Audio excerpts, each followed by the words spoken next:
Mesdames et messieurs, bonjour, que Dieu vous bénisse. Soyez nombreux à suivre cette émission intitulée « De l'ignorance à la connaissance ». Nous sommes dans la 10e leçon de la vie de Joseph. Merci à vous tous qui suivez religieusement l'évolution de notre grand thème, le titre de personnage biblique, avec comme sous-thème que vous connaissez la destinée, mais aujourd'hui particulièrement dans la 10e leçon sur ce qui concerne la vie de Joseph. Mesdames et messieurs, nous allons aborder un thème important, la fin de la formation de Joseph, deux points, son appel. Mesdames et messieurs, nous ne sommes pas seuls sur ce plateau, accompagnés toujours de miens, de ceux qui sont appelés des professeurs assistants à l'Université de la foi chrétienne. En leur nom, nous vous disons bonjour et eux aussi, respectivement, ils vont vous dire bonjour. Bonjour Berger et Kiasumboa. Bonjour cher recteur. Comment ça va? Dieu fait grâce. La chevelure de la tête jusqu'à la tente de mes pieds, en passant par les entrailles, tout va bien. Merci, il n'est pas seul. Le reste vont vous saluer. Et particulièrement, bonjour Bivor. Bonjour papa. Bonjour la sœur, docteur, médecin, infirmière, Félicien. Alida, bonjour. Bonjour papa. Bonjour monsieur le responsable, le capitaine, major, colonel. Il s'appelle le frère Christian. Comment tu vas? Je vais bien papa.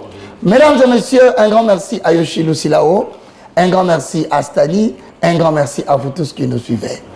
Vous savez que nous sommes en train de parler d'un thème très important. Nous sommes dans l'étude de personnages bibliques. Vous avez remarqué avec moi que nous avons parlé qu'il y a trois types de personnes qui sont appelées à être élevées. Quand je dis élevées, ce sont des personnes qui doivent servir la cause de Dieu en public. Ce sont des personnes que Dieu va revêtir pour pouvoir les utiliser devant les hommes. Ce sont des personnes qui vont incarner l'omnipotence de Dieu parmi les hommes.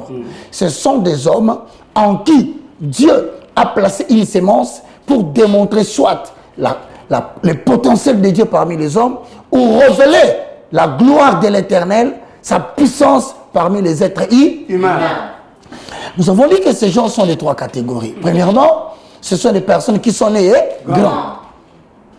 C'est-à-dire, c'est quelqu'un, depuis le ventre de sa mère, dit Jean de Jérémie, quand tu étais encore une masse informée dans le ventre de ta mère, je te connaissais et je t'avais établi prophète des nations.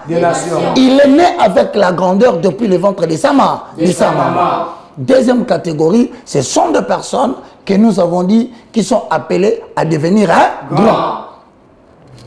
Mais la troisième catégorie, mesdames et messieurs, si vous nous suivez, vous pouvez ne pas vous retrouver dans les deux catégories. Ce n'est pas fini. Il y a une troisième catégorie qui est donc intitulée « Les personnes à qui l'on confère la grandeur ».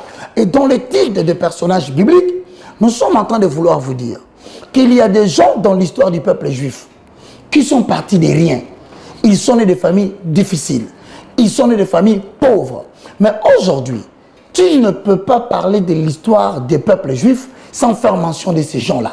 Voilà pourquoi il est important que nous puissions, dans notre génération, dire à certaines personnes, même si vous traversez des moments difficiles, ne croyez pas que l'Éternel n'a pas en vue un programme d'élévation pour vous. Hosanna. Même si vous êtes né dans une famille pauvre, vous êtes né dans une famille effacée. Quand on compte le nombre des enfants à la maison, pour eux, en tout cas pour toi, il n'y aura rien.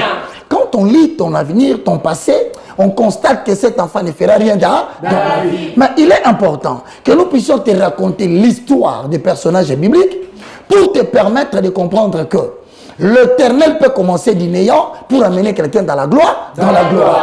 Il y a des gens en dormant. Ils ont fait des visions qui sont devenues des personnalités importantes en République démocratique du Congo. Il y a même des gens qui ont rêvé dans son sommeil. Il était assis avec le président Mobutu.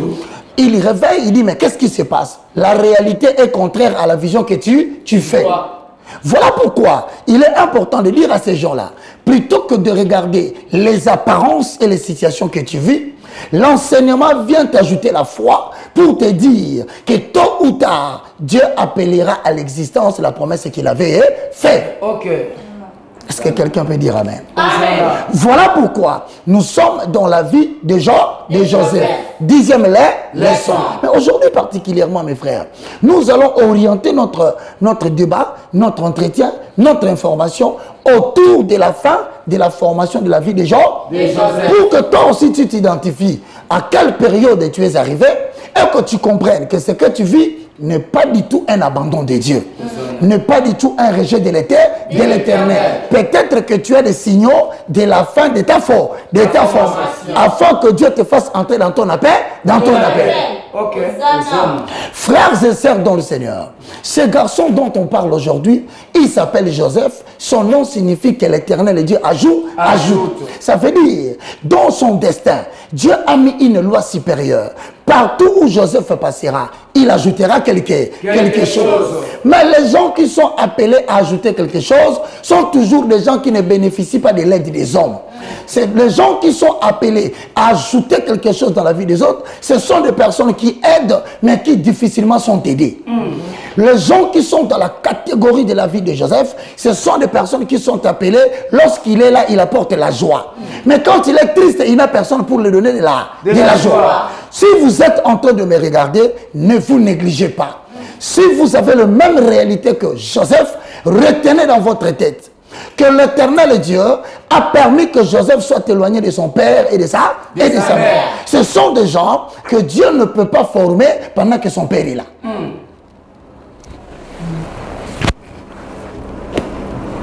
La catégorie de Joseph dans la 10e leçon, nous comprenons que avant que Dieu ne commence le travail avec Joseph, un de tes parents doit te quitter. Ok. Quand tu appartiens à l'école de Joseph, Dieu permettra, soit tes papas, soit tes mamans, quelqu'un que tu aimais, va t'abandonner sans ton vouloir. Et même s'il voulait rester avec toi, l'Éternel va organiser les circonstances en sorte que Joseph soit rejeté par ses frères. Si tu es rejeté par tes frères, je suis venu te dire, ne crains rien. Tu es dans la pépinière de l'Éternel. C'est l'école de Joseph. 10e leçon. Est-ce qu'il y a quelqu'un qui sent l'édification? Joseph, son nom signifie que l'Éternel ajoute. Quand les gens manquent, lui il donne. Quand il n'y a pas la paix, il apporte la paix. Quand il y a la famine, il apporte la nourriture. Quand tout est bloqué, il est l'ouverture de la famille. Mais malheureusement, il ne bénéficie pas de l'amour des gens. Ce sont des gens que Dieu a choisis pour éclater sa gloire, mais il sera toujours combattu. 10e leçon. Voilà pourquoi nous disons à quelqu'un, certaines personnes, pour avoir été rejetées dans leur famille, il a cru que Dieu l'avait abandonné. Or, Joseph s'est séparé de son père, il s'est séparé de sa mère. Si on pose la question aujourd'hui pendant que vous suivez, qui ont vendu Joseph? Ses frères. Vous serez vendu par votre frère. Vous serez trahi par vos frères. Vous serez abandonné par votre tante. Vous serez rejeté par votre oncle. Mais ne croyez pas que l'Éternel Dieu vous a rejeté.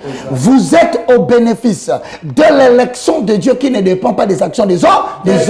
Voilà pourquoi il fut dit à Rebecca. La catégorie de Joseph, c'est la catégorie des enfants à qui on a dit. Avant qu'il n'ait fait ni bien ni mal. Et que subsistait l'élection de Dieu qui ne dépend pas des œuvres, il fit dit à Rebecca, le premier sera assujetti au second. Ce sont des gens qui naissent comme ça dans la faiblesse, mais malgré que tu es fils aîné, attention, s'il a en lui les germes de la grandeur de Joseph, il émergera dans la famille plus que Ruben. Amen. Mais sa vie ne commencera pas par la gloire. Sa vie commencera par la trahison. Il y a des gens. Au travail, il a été trahi. Au niveau du ministère, il a été trahi. Même dans la communauté, on a tout fait pour qu'il soit chassé. C'est la catégorie des prédicateurs à la grandeur de Joseph. Leur vie commence par petit, mais ne termine jamais petit. Voilà que Joseph arrive maintenant à la fin de sa formation.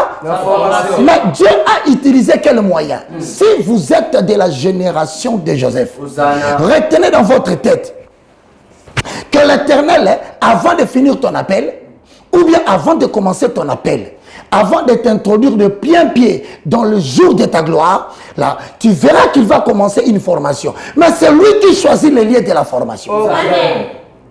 Je ne sais pas si vous me comprenez. Il vous verra que dans votre vie, il a fallu quelques heures. Regardez bien. Il est sorti pour déposer la nourriture à ses frères. Mais qui est venu lui donner la nourriture? Personne. Ne vous lamentez pas de ce que les gens ne peuvent pas vous donner la nourriture. Vous êtes de la catégorie des hommes qui ajoutent. C'est toi qui ajouteras la nourriture dans la maison.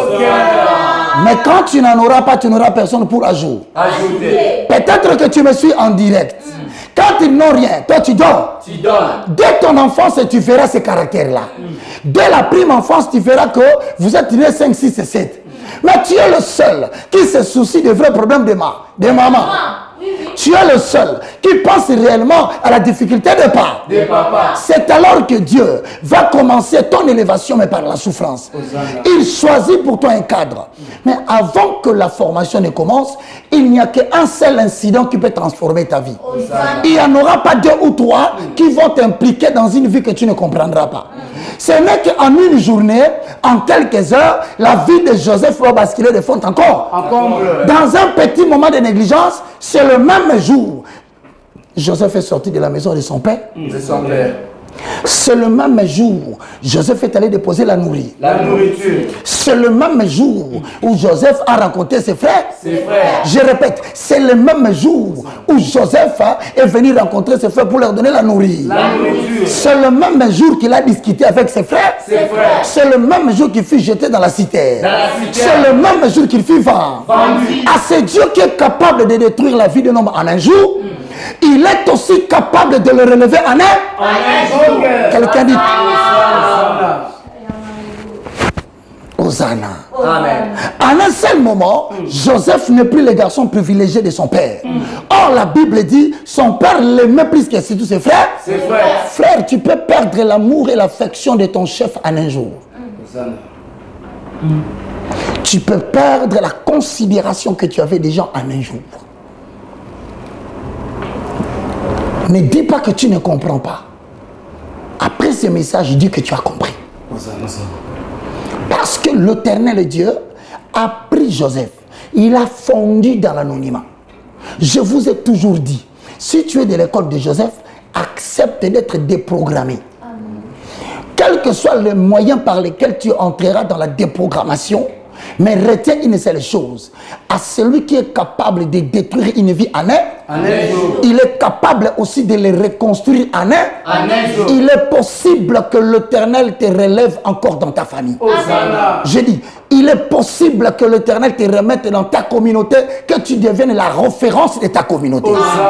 Je dis, il est possible que Dieu suscite un enfant dans votre famille qui va reprendre l'autorité que votre papa avait dans toute la famille.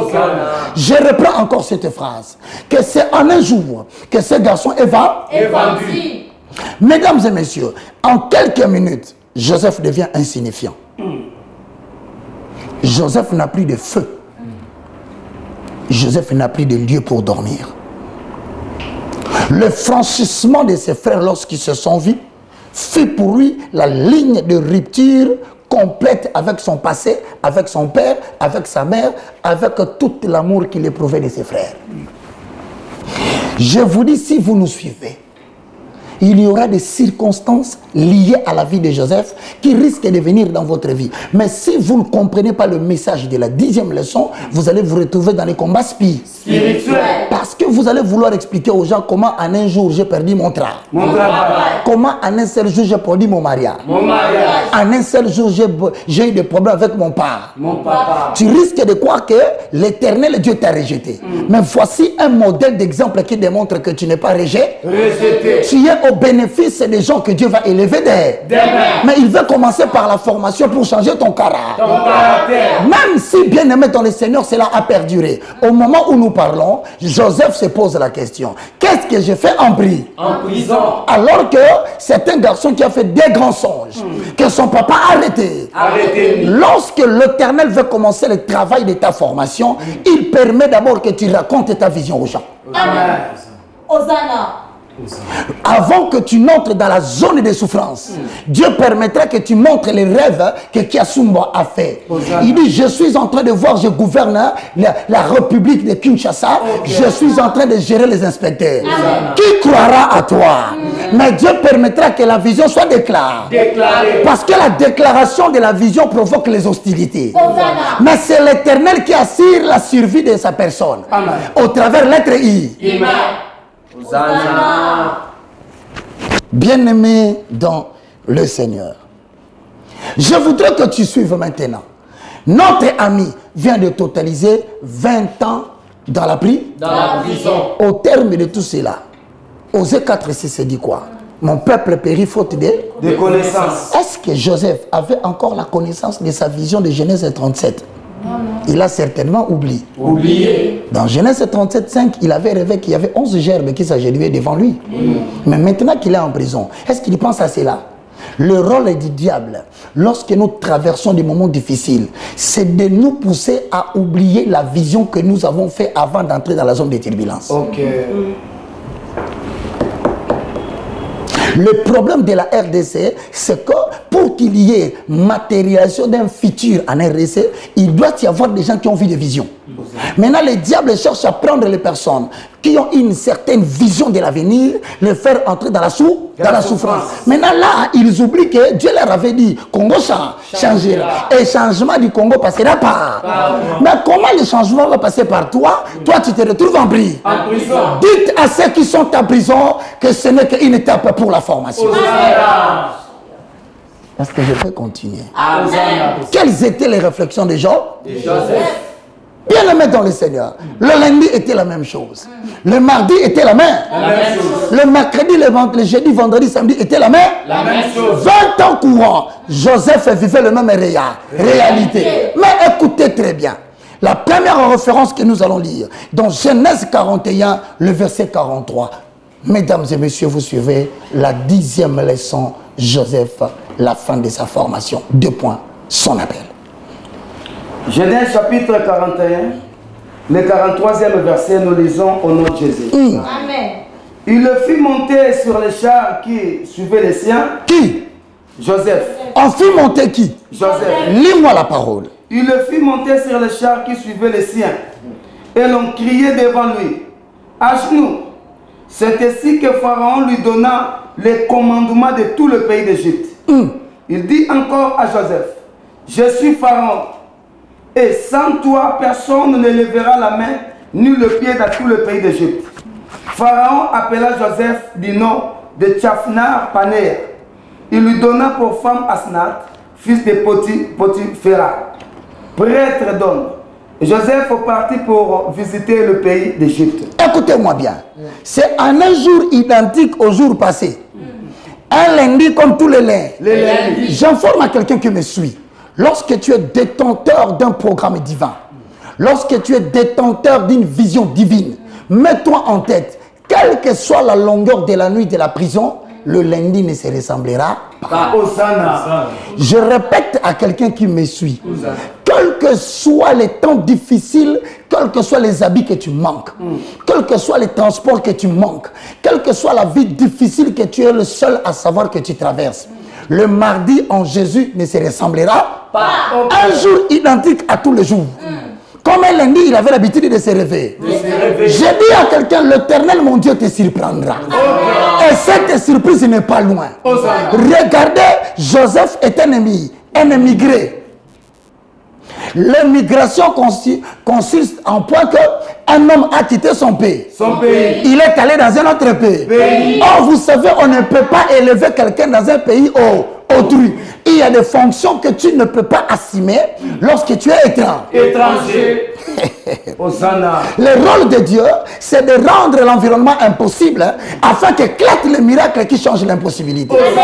Je reprends.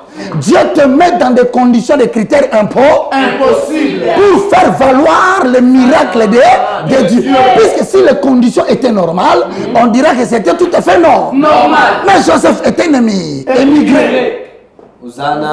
Acheter une parcelle à l'étranger, c'est un problème difficile. assumer des fonctions de premier plan dans un pays étranger est une chose difficile. Mais ce qui est difficile à Dieu, c'est ce qui est possible aux hommes. Mais ce qui est impossible aux hommes, c'est ce qui est difficile à Dieu. Quand l'environnement refuse la nomination de Joseph, l'Éternel a dit, il est temps que je puisse les nommer. Je lève ma main, je dis que l'Éternel commence à réaliser les choses impossibles dans ta vie. Dixième leçon. Ne crois pas que si Dieu n'a pas voulu que tu étudies, c'est pour que tu ne sois pas député. Non, il fallait que tu n'étudies pas. Afin que crête le miracle que tu deviennes député. Même dans les conditions par les hommes, l'Éternel est capable de les bouleverser pour introduire celui qui a son potentiel. Bien-aimé dans le Seigneur, un garçon qui est émigré, isolé de sa famille. Je dis même, oublié de son pays. Certainement, on considère que Joseph est mort. Parce que la nouvelle est déjà rare. Papa Joseph a été bouffé par un lion. Il y aura un moment, tu auras l'impression que et toi et un mort, il n'y a pas de différence. Il y aura un moment où tu réaliseras que même si tu avais une promesse de l'Éternel, mais les critères qu'on est en train de mettre en place, ça ne pourra pas réussir avec. Je suis en train de dire à quelqu'un qui me suit, tu es bénéficiaire d'un futur glorieux. Ne regarde pas les circonstances présentes. Je répète encore, ne regarde pas les circonstances présentes. Mais au terme de sa souffrance dans la prison, Dieu sait que le travail de gérer, le travail de gouverner, le travail d'être une autorité politique, le travail d'être président, le travail d'être gouverneur, le travail d'être président de parler, le travail d'être président de président de l'entrée, responsable de l'université de la foi chrétienne après Roger Barre. Il sait que les gens croient que c'est un métier difficile. Mais l'Éternel Dieu te dit que pour moi, rien n'est difficile. Parce que si je suis avec toi, je comblerai les vides de ce qui est difficulté. Voilà pourquoi, si tu as été choisi pour gouverner, tu dois mettre dans ta tête que si Dieu t'a choisi, c'est parce qu'il t'a fait confiance. S'il t'a choisi, c'est parce qu'il croit en toi. Mais pourquoi est-ce que Dieu croit en toi? C'est parce que dans le temps de difficulté, l'Éternel va te donner une personnalité spirituelle selon son propre cœur. Une personnalité spirituelle selon le cœur de Dieu. Autrement dit, lorsque l'Éternel élève quelqu'un qui manque de l'intelligence, c'est qu'il a préparé quelqu'un qui aura de l'intelligence, qu'il va pousser petit à petit à côté de cet homme qui manque de l'intelligence. Le roi a fait un songe, il n'a pas pu l'interpréter. Or, le manque de l'interprétation du roi était la qualité des gens. S'il y a quelque chose qu'on va choisir à ce point.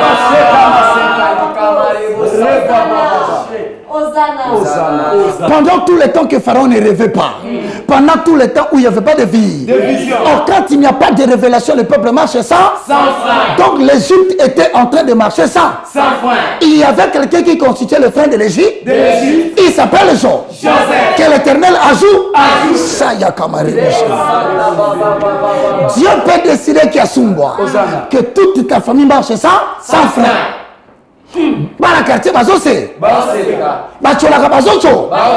Alors que le roi qui n'avait pas de vision conduisait la nation sans frein. Il y avait quelqu'un qui était en prison, qu'on ne voyait pas, mais c'est un ami, c'est un isolé, c'est quelqu'un qui vient de l'autre pays. Ce qui compte pour l'Éternel, ce n'est pas que tu sois quelqu'un qui habite la France, ou que tu sois français. Si en France il n'y a pas de frein, Dieu prendra toi, il va te faire introduire dans la mairie. C'est toi qui apporteras le frein en France. Je te dis que tu n'es pas un Américain, tu n'es pas un Français, tu n'es pas un Belge, mais tu as été simplement introduit en France pour bouleverser l'histoire de la France. C'est le premier Congolais qui va jouer un rôle prépondérant dans l'histoire du peuple français. Dieu avait attendu tout ce temps. Amen. Pendant que Joseph ne rêvait pas, en prison, Dieu avait bloqué aussi la vision de Léon. Pendant que Joseph se souvenait des deux grandes visions qu'il avait faites, l'Éternel Dieu dit, comme tu ne fais plus de visions, je vais provoquer des visions dehors. Mais avant de provoquer la vision, je conduirai l'Égypte sans frein. Parce que vous comprenez que quand tu es dans la catégorie de Joseph, rassure-toi qu'il y a quelque part une famille. Il y a quelque part une église. Il y a quelque part une entreprise. Il y a quelque part un homme élevé en dignité. Il y a quelque part une haute personnalité de ce pays qui est en train de rechercher une qualité. Il est en train de rechercher une solution. Mais pendant ces moments-là, son entourage n'a pas de solution. C'est comme ça que Dieu fit entrer Joseph dans le palais royal. Parce qu'il avait créé un problème. C'est-à-dire que celui qui est choisi par Dieu, ce ne sont pas des catégories de gens qui viennent trouver des solutions là où ils vont. Enlève dans ta tête que j'irai là-bas, on va me donner de l'argent. C'est toi qui vas apporter de l'argent. Arrête de mettre dans ta tête que je suis en train de traverser une zone où Dieu va me bénir. Non, c'est ton arrivée qui sera une bénédiction. Arrête de croire que tu vas rencontrer quelqu'un qui va t'acheter une voiture. Arrête de croire qu'il y aura quelqu'un qui va te donner l'argent pour voyager. Là où tu vois les gens rire, être dans la joie, être en train de manger parce qu'ils sont dans le palais royal, il y a une chose importante qui les manque. Et cette chose, c'est la personnalité spirituelle que Dieu a formée en toi pendant les moments de désert, pendant les moments de la brie. Pendant que tu souffres, Dieu te donne la solution à un problème que la nation n'a pas. Pendant que tu traverses des moments où tu dis Dieu m'a abandonné, il est en train de mettre en toi une solution que même l'informatique ne saura pas donner. Quand les gens regardaient le film nigérien sans interprétation, chez le pasteur Sonic Kafou, je le salue en passant. Il est allé au Nigeria pour chercher l'ordinateur qui peut traduire le film. Alors que moi dans ma maison, je manque la nourriture, j'ai faim. Je dis, je ne suis plus important pour le pays. Or, j'étais la machine de l'interprétation de l'esprit. Deviens la personne que Dieu voulait que tu sois. En un seul jour, Joseph était élevé. Il a oublié sa source. Et la Bible déclare que lorsque Joseph a passé, on disait quoi? Répète Genèse 41, 43. Genèse 41, le verset 43. Il le fit monter sur le char qui suivait les siens. Joseph est encore monté sur le char. Le char. Et l'on criait devant lui. Et l'on criait devant Joseph. On disait quoi? À genoux. Qui devait s'agenouiller? Le peuple. Est-ce que Genèse 37 est qui s'habitait? Déjà, je voudrais te dire, avant que les gens de ta famille s'agenouillent devant toi, ils viendront trouver d'autres personnes en train de s'agenouiller. Et à Koboudier, ne t'inquiète pas. Ne force pas que je vais dominer ici. Va d'abord vers le peuple que tu ne connais pas. Va vers la nation que tu ne connais pas. Là, Dieu va établir la discipline de s'agenouiller. Et quand les frères viendront, ils trouveront les gens âgés. Est-ce que quelqu'un pourrait-il refuser de s'agenouiller? Non. Ne cherche pas à t'attacher à ta famille lorsque Dieu te choisit une autre famille qui respectera la grandeur que Dieu t'a donnée. Et l'on criait lorsque les s'agenouillaient, on disait quoi? La Bible continue à dire, c'est ainsi que Pharaon lui donna les commandements de tout le pays d'Égypte. Pharaon lui donna les commandements de tous les pays. Oh, il avait vu le soleil et la lune s'agenouiller. Quand tu es en Israël, est-ce qu'il faut s'agenouiller? Non. Mais si tu viens en Égypte où il a le pouvoir, tu vas t'agenouiller. Dieu t'amène petit à petit vers le terrain où tu seras maître. Sur le terrain où tu es faible, il va t'éloigner. Ne suis pas leur terrain. Ne suis pas leurs habits. Ne suis pas leurs pratiques. Ne reste pas dans leur maison. Là, tu n'es rien. Mais là où Dieu t'envoie, on viendra découvrir ta grandeur. Pour terminer, mesdames et messieurs, lisons Genèse 42, 16 à 17. Genèse chapitre 42, du 16e au 17e verset. Je lis au nom de Jésus. École de jour. 10e leçon. Dites-lui qu'il montera. Amen. Dites-lui qu'il sera un grand prédicateur. Amen. Dites-lui qu'il verra la réalisation de sa vision. Amen. Dites-lui que Mandoto na yenyo se koko kisama. Amen. Tous les lundis ne se ressemblent pas. Hosanna. Celui qui a la promesse, Hosanna. un lundi sera différent.